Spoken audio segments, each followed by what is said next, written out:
कहते हैं जैसे भगवान शिव जी ने 88,000 वर्ष तक अपने शरीर को कति यूँ सोच लिया जला दिया, जार बार कोयला कर डाले। अपने हिसाब से तो उसने अपनी साधना से अपने मन को कंट्रोल कर लिया, यानी कति इतनी कठिन तप किया, घोर तपस्या की, कभी खाया कभी ना खाया, सूख के पतले सा शरीर हो गया, यानी कति शरीर जला दिया, बाल दिया, जार बार कोयला कर डाले और फिर दे उतारा हो, यानी फिर उस रंग में रंग दिया। तो इस जीव की न्यो दुर्गति कर रहा है। और ब्रह्मा विष्णु शिव जी भी जन्म मृत्यु में है, तो और का कहा विचारा हो। सुर नर मुनि सब छल बल मारे, 84 में डार्या हो। ओए होए। अब ये सुर माने देवता, मुनि ऋषि ब्राह्मण कहते इनको छल बल करके इनको सभी को यही फंसाए रखता है और फिर 84 लाख योनियों में ठोक देता है।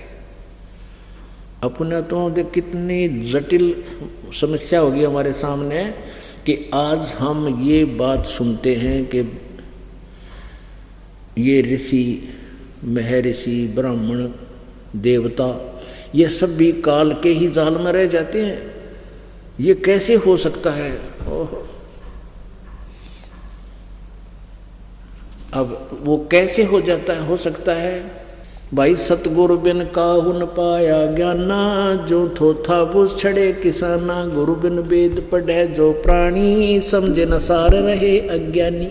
गीता जी अध्याय नंबर 4 के श्लोक नंबर 32 में गीता ज्ञान दाता कहता है कि जिस ज्ञान के यज्ञों के विषय में, यज्ञ माने धार्मिक अनुष्ठान, जिन धार्मिक अनुष्ठानों के विषय में गीता जी अध्याय नंबर 25 से 31 तक विवरण दिया है, कोई ऐसी साधना करता है, कोई देवताओं की पूजा करता है, कोई हिंसक अहिंसावादी है, कोई सब अध्याय ही करता है, कोई केवल योगाभ्यास ही करता रहता है, और ये सभी अपनी साधनाओं को अच्छी मानते हैं, पाप नाशक जानते हैं।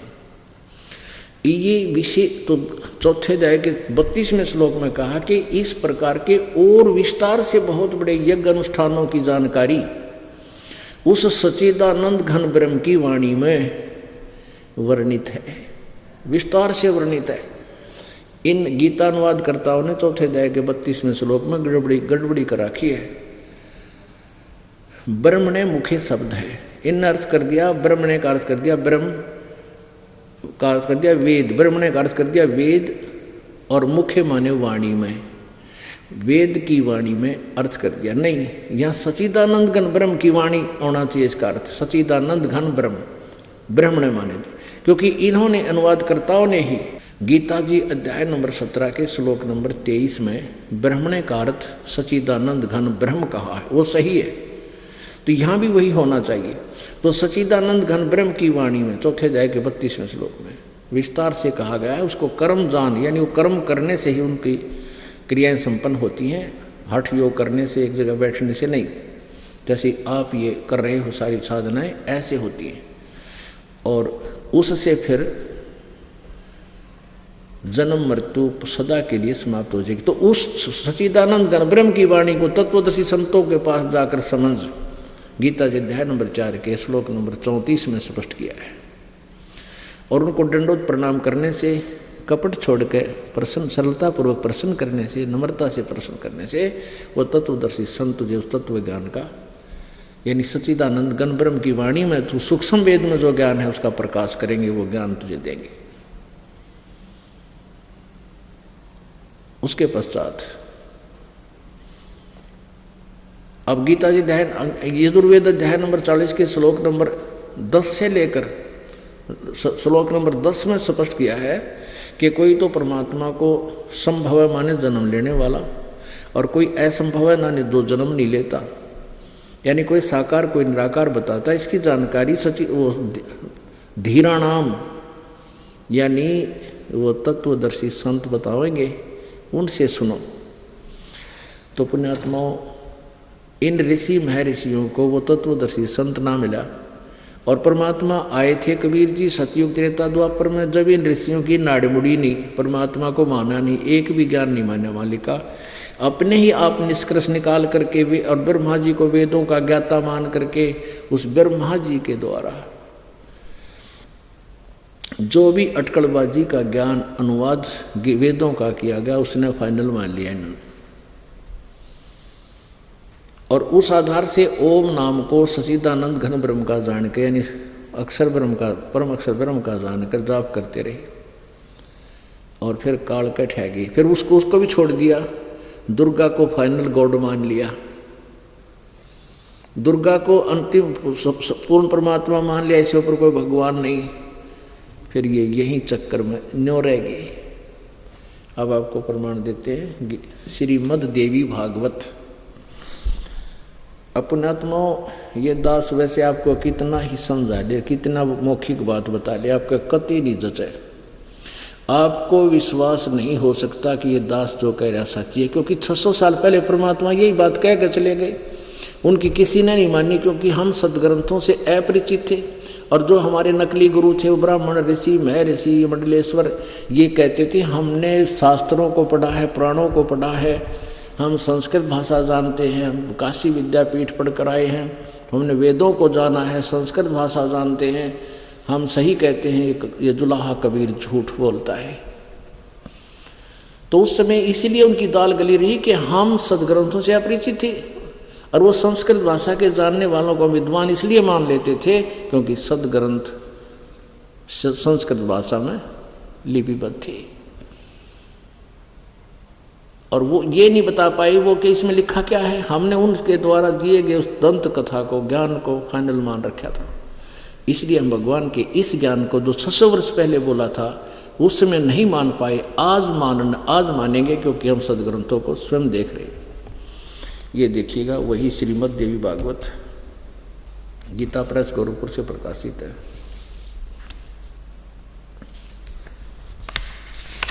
इसके संपादक हैं हनुमान प्रसाद पोदार चिमनलाल गोस्वामी। मुद्रक एवं प्रकाशक एवं मुद्रक हैं गीता प्रेस गोरखपुर, गोविंद भवन कार्यालय कोलकाता का संस्थान। अब इनका सारे का इतिहास सुनाना पड़ेगा पुण्यात्माओं, क्योंकि ये एक बिल्कुल फ्रेश सब्जेक्ट लगता हमें, इसलिए इसको रह रहकर सुना। पहला स्कंध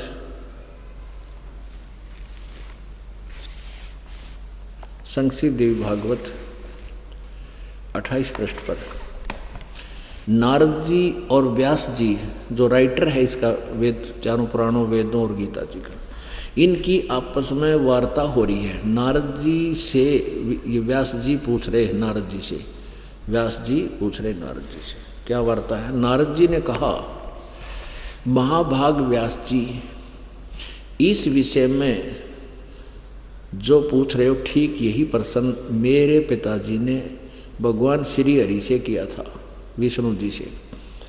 देवादिदेव भगवान जगत के स्वामी हैं। नारद कह रहा है ये सबके स्वामी हैं। लक्ष्मी जी उनकी सेवा में उपस्थित रहती हैं, दीव कौस्तमणि उनकी शोभा बढ़ाती है, वे शंख चक्र गदा लिए होते रहते हैं, पीताम्बर धारण करते हैं, 4 भुजाएं। आगे देखो, जगत गुरु एवं देवताओं के भी देवता हैं। ऐसे जगत प्रभु भगवान श्री हरि महान तप कर रहे थे, महान तप, उनकी समाधि लगी थी। यह देखकर मेरे पिताजी ब्रह्मा जी को बड़ा आश्चर्य हुआ। अतः उन्होंने उनसे जानने की इच्छा प्रकट की। ब्रह्मा जी ने पूछा, प्रभु आप देवताओं के अध्यक्ष, जगत के स्वामी, ब्रह्मा जी भी ये बोल रहे हैं, और भूत भविष्य एवं वर्तमान से भी जीवों के एकमात्र शासक हैं। भगवान फिर आप क्यों तपस्या कर रहे हैं और किस देवता की यानी किस भगवान की आराधना में ध्यान वगैरह है। मुझे असीम आश्चर्य तो ये हो रहा है कि आप देवेश्वर एवं सारे संसार के शासक होते हुए समाधि लगाए बैठे हो। ब्रह्मा जी के विनीत वचन सुनकर, ब्रह्मा जी के विनीत वचन सुनकर भगवान यानी विष्णु जी श्री हरि उनसे कहने लगे, ब्रह्मन सावधान होकर सुनो, मैं अपने मन का विचार व्यक्त करता हूँ। देवता, दानव, मानव सब यही जानते हैं कि तुम सृष्टि करते हो, मैं पालन करता हूँ, और शंकर संहार किया करते हैं। फिर भी वेद के पारगामी पुरुष अपनी युक्ति से यह सिद्ध करते हैं कि रचने, पालने और संहार करने की यह योग्यता जो हमें मिली है, इसकी अधिष्ठात्री शक्ति देवी है। आगे देखो, सुअर्थ, प्रत्यक्ष और परोक्ष दोनों उदाहरण मैं तुम्हारे सामने रखता हूँ, सुनो। यह निश्चित है कि उस शक्ति यानी दुर्गा के अधीन होकर ही मैं प्रलय काल में इस शेष नाग के सैया पर सोता और सृष्टि करने का अवसर आते ही जाग जाता हूँ। मैं सदा तप करने में लगा रहता हूँ। उस शक्ति के शासन से कभी मुक्त नहीं रह सकता। कभी अवसर मिला तो लक्ष्मी के साथ सुखपूर्वक समय बिताने का सौभाग्य प्राप्त होता है। मैं कभी तो दानों के साथ युद्ध करता रहता हूँ। अखिल जगत को भय पहुँचाने वाले दैत्यों के विकराल शरीरों को शांत करना मेरा परम कर्तव्य हो जाता है। यहाँ देखो, ये 29 पृष्ठ पर पढ़ रहे हैं, अब हम 28 पहले पढ़ लिया था, ये 29 पृष्ठ है। मुझे सब प्रकार से शक्ति यानी दुर्गा के अधीन होकर रहना पड़ता है। उन्हीं भगवती शक्ति का यानी दुर्गा का मैं निरंतर ध्यान किया करता हूँ। ब्रह्मा जी, मेरी जानकारी में इन भगवती शक्ति से बढ़कर दूसरे कोई देवता नहीं, यानी इससे ऊपर कोई भगवान नहीं। मैं मेरे आध्यात्मिक ज्ञान के आधार से ये इनका आध्यात्मिक ज्ञान एंड हो गया। अपने आत्मा ब्रह्मा जी के ज्ञान का, नारद जी के ज्ञान का, और व्यास जी तो सुन ही रहा है इनकी वार्ता को, ये क्लियर हो, आपको पता लग गया कितना ज्ञान है। विष्णु जी को तो सर्वेश्वर महेश्वर कह रहे हैं सारे, नारद भी, व्यास जी और ब्रह्मा जी सर्वेश्वर महेश्वर जगत के स्वामी, आप तो ऊपर भगवान नहीं, फिर आप भक्ति किसकी कर रहे हो? यूँ कह, मैं दुर्गा की भक्ति करता हूँ, कठिन तप करता हूँ, घोर तप करता हूँ, बैटरी चार्ज करता हूँ, फिर राक्षसों के साथ लड़ता हूँ, उनको मारता हूँ। ये न्यो जाल फैला रखे इस काल में। अब ये विष्णु जी तप करते हैं, कठिन तप करके ये कुछ सिद्धियाँ प्राप्त करते हैं, और फिर राक्षसों के साथ लड़ते हैं, इनको मारते हैं, फिर वो बैटरी डिस्चार्ज हो जाती है, फिर तप करते हैं, यानी फिर चार्जर लाते हैं, और फिर जो काम करना था वो कर नहीं पा रहे। जो सत भक्ति करनी थी परम संत से लेकर, वो ये नहीं कर पाते, इसलिए दुर्गति होती है, जन्म और मृत्यु में आ जाते हैं, क्योंकि ये तत्वदर्शी संत को पहचान नहीं पाते हैं, जो परमात्मा स्वयं ही तत्वदर्शी संत बनकर आते हैं। अब ये कहते कि मैं दुर्गा से ऊपर भगवान नहीं मानता, मेरे अध्यात्म ज्ञान के जनरल नॉलेज में मुझे नहीं पता, इससे आगे कोई भगवान नहीं। और दुर्गा कहती है कि तुम सब बात छोड़ के एक ब्रह्म की पूजा करो, और ब्रह्म कहता है उस पूर्ण ब्रह्म की पूजा करो। ये देखिएगा 7वां स्कंध,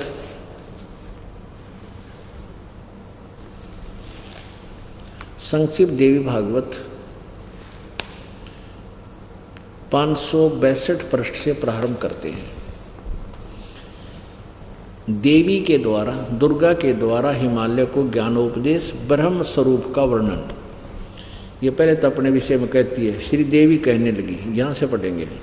उस ब्रह्म का क्या स्वरूप है यह बतलाया जाता है, जो प्रकाश रूप, सबके अत्यंत समीप में स्थित, हृदय रूप गुहा में स्थित होने के कारण गुहाचर नाम से प्रसिद्ध है, और महान पद अर्थात परम प्राप्य है। दुर्गा बता रही है, वह समस्त जगत के, वह समस्त प्रजा के ज्ञान से परे है, अर्थात किसी की बुद्धि में आने वाला नहीं है, ऐसा तुम जानो। जो परम प्रकाश रूप है, जो सूक्ष्म से भी अत्यंत सूक्ष्म है, जिसमें संपूर्ण लोक और उन लोकों में निवास करने वाले प्राणी स्थित हैं, वही ये अक्षर ब्रह्म है, वही सबके प्राण है, वही सबकी वाणी है, और वही सबके मन है। ये परम सत्य और अमृत अविनाशी तत्व है।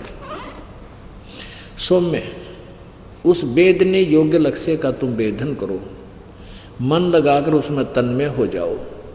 सौम्य, उपनिषद में कथित महान अक्षर रूप धनुष लेकर उस पर उपासना द्वारा तीक्ष्ण किया हुआ बाण संधान करो, और फिर भावानुगत चित्त के द्वारा उस बाण को खींचकर उस अक्षर रूप ब्रह्म को ही लक्ष्य बनाकर वेधन करो। ओह, उसका पर्वण माने ओम तो धनुष है, जीव आत्मा बाण है और ब्रह्म उसका लक्ष्य कहा जाता है। इसका तात्पर्य यह है कि दुर्गा ये कह रही है कि ओम जीव ने ओम नाम का जाप करना चाहिए और ब्रह्म को पाने का उद्देश्य होना चाहिए। इसका फाइनल फैसला हो गया। आगे देखो, पर्वण माने धनु, पर्वण तो ओम तो धनुष है, जीव आत्मा बाण है। जीव ने ओम का जाप करना चाहिए और उसका टारगेट ब्रह्म होना चाहिए, ब्रह्म को उसका लक्ष्य कहा जाता है। आगे देखो, एकमात्र परमात्मा को ही जाने, दूसरी सब बातों को छोड़ दे, यानी मेरी पूजा भी छोड़ दो। यही अमृत रूप परमात्मा के पास पहुंचाने वाला पुल है। संसार समुद्र से पार होकर अमृत स्वरूप परमात्मा को प्राप्त कराने की यही सुलभ साधना है, यही सुलभ साधन है। इस परमात्मा का, इस आत्मा का लिखा ना, इस परमात्मा का ओम के जप के साथ ध्यान करो। ओम का जाप करें और इससे अज्ञान में अंधकार से परे, सर्वथा परे और संसार समुद्र से पार जो ब्रह्म है उसको पा जाओगे, तुम्हारा कल्याण हो। और वो कहाँ रहता है? वह सबका आत्मा, यानी आत्मा बने नकार तो मेरी जान तो प्यारा है, वो सबका प्रिय भगवान ब्रह्म, ब्रह्म को कह रही है या सबका आत्मा ब्रह्म, ब्रह्म लोक रूप दिव्य आकाश में स्थित है, वहाँ रहता है, ब्रह्म लोक में रहता है वो ब्रह्म। ओम नाम से इस ब्रह्म को प्राप्ति कर लोगे, ये तो दुर्गा कह रही है। अब आपने गीता जी अध्याय नंबर 8 के श्लोक नंबर 13 में यो गीता ज्ञानदाता ब्रह्म कहता है, ओम इति एकाक्षरम ब्रह्म व्यवहार माम अनुसमरण यह प्रयाति तजंदेहम सयाति परमाम गति। जो मुझ ब्रह्म का, माम ब्रह्म, मुझ ब्रह्म का एक ओम मंत्र, एक अक्षर ओम है, जो इसका सुमन करता है, अंतिम उच्चारण करके सुमन करता हुआ और शरीर छोड़कर जाते समय तक, यानी अंतिम श्वास तक सिमरण करता है, वो परम गति को प्राप्त होता है, यानी मेरे वाले ओम से मिलने वाले लाभ को प्राप्त करता है। फिर गीता जी अध्याय नंबर 4 के श्लोक नंबर 5 और 9 में, अध्याय नंबर 2 के श्लोक नंबर 12 में गीता ज्ञानदाता कहता है, ये ब्रह्म कि अर्जुन तेरे और मेरे बहुत जन्म हो चुके, तू नहीं जानता मैं जानता हूँ। और गीता जी अध्याय नंबर 8 के श्लोक नंबर 16 में कहा कि ब्रह्म लोक पर्यंत ये सभी लोक ना पुनर्वर्ती में है, यानी वहाँ गए प्राणी फिर जन्म मृत्यु के अंदर आते हैं, पूर्ण मुक्त नहीं है। यानी ओम नाम के जाप से स्पष्ट है कि ब्रह्मलोक प्राप्त होता है और ब्रह्मलोक में गए हुए प्राणी भी पूर्ण मोक्ष नहीं प्राप्त करते, जन्म और मृत्यु होती है, उनके अविनाशी पद प्राप्त नहीं करते। गीता जी अध्याय नंबर 8 के श्लोक नंबर 1 में अर्जुन ने पूछा, भगवान आपने अध्याय नंबर 7 के श्लोक नंबर 29 में गीता में कहा है कि उस तत्ब्रह्म को जानने के पश्चात और सारे अध्यात्म ज्ञान से परिचित होने के उपरांत, सब कर्मों से परिचित होने के उपरांत प्राणी केवल जरा और मरण से छूटने का ही प्रयत्न करता है। जरा माने बुढ़ापा और मरण माने मृत्यु। इस बुढ़ापे वाले दुख से दुखी होकर फिर सदा के लिए इस मृत्यु से पीछा छुटवाना चाहता है।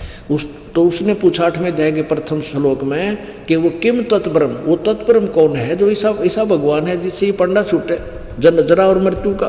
तो उसने गीता ज्ञानदाता ब्रह्म ने कहा तीसरे मंत्र में, 8वें अध्याय के तीसरे मंत्र में श्लोक में जवाब दिया है कि वो परम अक्षर ब्रह्म है।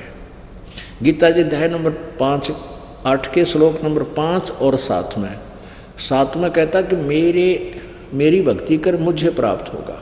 अपना ओम नाम इसने बताई दिया 8वें अध्याय के 13वें श्लोक में।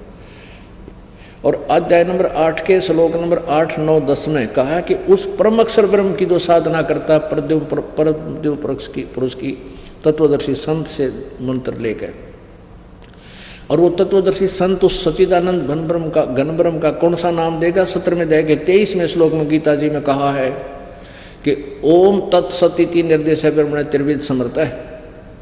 उस परम अक्षर ब्रह्म की, उस सच्चिदानंद घन ब्रह्म की साधना का, उसके जाप करने का 3 मंत्र का और 3 प्रकार से जाप करने का मंत्र है।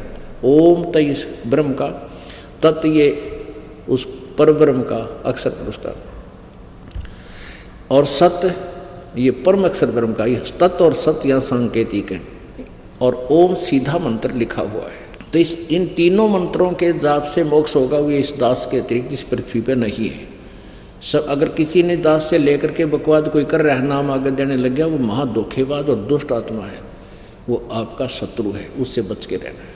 तो गीता ज्ञानदाता ब्रह्म कहता है कि मेरा ओम नाम है और मेरे ओम नाम से ब्रह्म प्राप्त लोक प्राप्ति होती है, वहाँ गए हुए भी वापस आते हैं, और तेरे और मेरे बहुत जन्म हो चुके हैं, यानी तो भी अभी नाशवान, मैं भी नाशवान हूँ, गीता ज्ञानदाता ब्रह्म कहता है। इसलिए गीता अध्याय नंबर 15 के श्लोक नंबर 1 से 4 में बताया कि जब तत्वदर्शी संत मिल जाए और वो बताएगा उल्टे लटके संसार रूपी वृक्ष के पूरी विवरण देगा, तना कौन भगवान है, जड़ कौन परमात्मा है, शाखा कौन है और पत्ते कौन है, तो वो तत्वदर्शी संत होगा, या तो पहचान है उसकी। और उसके पश्चात जब तत्वदर्शी संत मिल जाए तो उस परम पद उस परमेश्वर की, यानी तत्व ब्रह्म की, कि उस परम पद की खोज करनी चाहिए। जहाँ जाने के बाद ये साधक फिर लौट कर संसार में नहीं आते। और गीता ज्ञानदाता कहता है जिस परमात्मा ने सारे ब्रह्मांडों की रचना की है, संसार रूपी वृक्ष की प्रवृत्ति जिससे विस्तार को प्राप्त हुई है, और मैं उसी की शरण में हूँ, गीता ज्ञानदाता कहता है, उस भगवान की भक्ति करनी चाहिए। इसलिए गीता जी अध्याय नंबर 18 के, जहाँ जाने के बाद फिर लौट कर वापस नहीं आते, गीता जी अध्याय नंबर 18 के श्लोक नंबर 62 में कहा कि तू सर्वभाव से उस परमेश्वर की शरण में जा, उसकी कृपा से तू परम शांति और सनातन परम धाम शाश्वतम स्थानम, यानी उस अमर लोक को प्राप्त होगा, जहाँ जाने के बाद फिर जन्म मृत्यु नहीं होगी। अब